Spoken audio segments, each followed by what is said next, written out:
9 साल से कहीं भी इंडिया में एक बम ब्लास्ट हुआ है? क्यों नहीं हुआ है? अब बता दो आप कहाँ? इंडिया में कश्मीर कहाँ पर है? इंडिया में ही है। 40 जवान शहीद हो गए थे पुलवामा में। सतपाल मलिक वहाँ राज्यपाल थे और उन्होंने क्या बोला है कि मोदी जी को मैंने फ़ोन किया और उन्होंने कहा कि चुप रहो। नहीं, अब क्योंकि सरकार की गलती की वजह से 40 जवान शहीद हो गए, उस पर कोई जवाब नहीं दे रहा है, सरकार भी नहीं दे रही है। पॉलिटिक्स हो रहा है। पॉलिटिक्स कैसे हो रहा है भाई? जो राज्यपाल वहाँ का रहा है, एक राज्यपाल अगर बोल रहा है तो आप उस पर यकीन कैसे नहीं करेंगे? एक आम आदमी नहीं है वो, एक राज्यपाल रह चुके हैं वो। राज्यपाल सतपाल मलिक जी राज्यपाल है, वो भी कश्मीर का।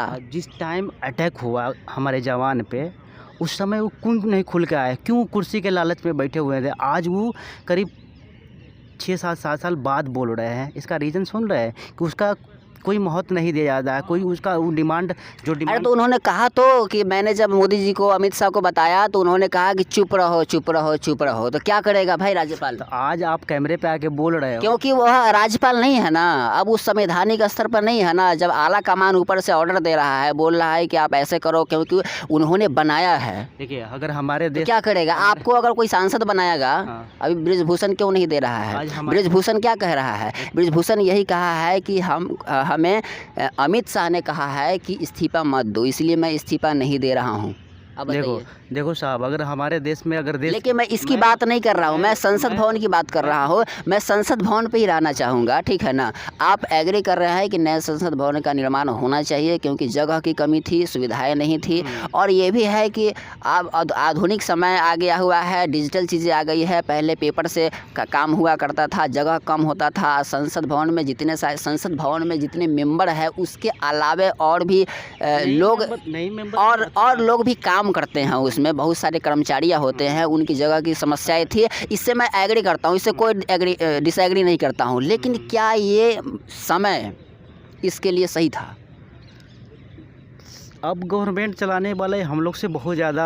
क्या आपको नहीं लगता है कि चुनाव जो है, अगले साल चुनाव होने वाला है, 10 महीने बचे हुए हैं, क्या ये पॉलिटिकल एजेंडा नहीं? हमारे हिसाब से पॉलिटिकल एजेंडा नहीं है, क्योंकि जो हमारे देश चलाने वाले जो लोग होते हैं ना, उसमें बहुत सारा IAS ऑफिसर होते हैं, वो नेता उन्हीं के आधार पर चलते हैं। मोदी जी एक वर्ड नहीं बोले। नहीं, यहाँ पे यही कहा जा रहा है कि देश में अगर किसी का चल रहा है, उनके सांसद का भी नहीं चलता है, किसी भी नेता का नहीं चलता है। आला कमान स्वयं एक मोदी जी है। कहीं जाना है, देश विदेश में भी जाना है ना, तो विदेश मंत्री कुछ नहीं करते हैं, विदेशों का काम भी हमारे प्रधानमंत्री कर रहे हैं। और सुनिए, अरे गर्व क्या होना चाहिए? तो बाकी विधायकों को, बाकी सांसदों को और बाकी जो हमारे मंत्री है, वो लोगों को क्यों बनाए हुए मंत्री? फिर इस्तीफा दे दो, अपने स्वयं सब कुछ बन जाओ, अपने रेल मंत्री बन जाओ। कहीं भी अगर कुछ उद्घाटन करना होता है ट्रेन का, रेल का, है ना, तो मोदी जी उद्घाटन करते हैं। अरे तो रेल मंत्री अश्विनी जी क्या कर रहे हैं? क्यों उनको बनाया गया है? क्या ज़रूरत है उनको बनाने की? एक शब्द में बता दो तुम, उद्घाटन के बाद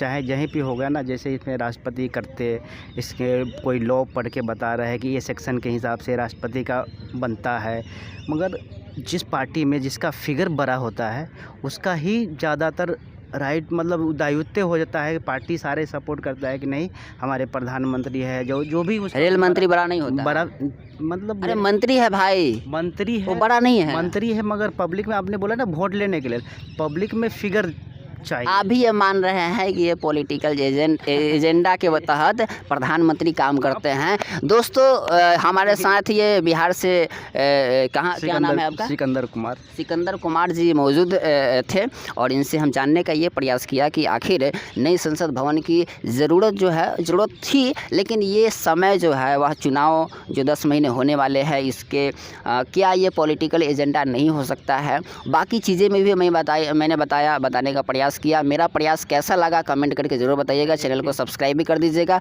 और बेल आइकन भी दबा दीजिएगा। जय हिंद।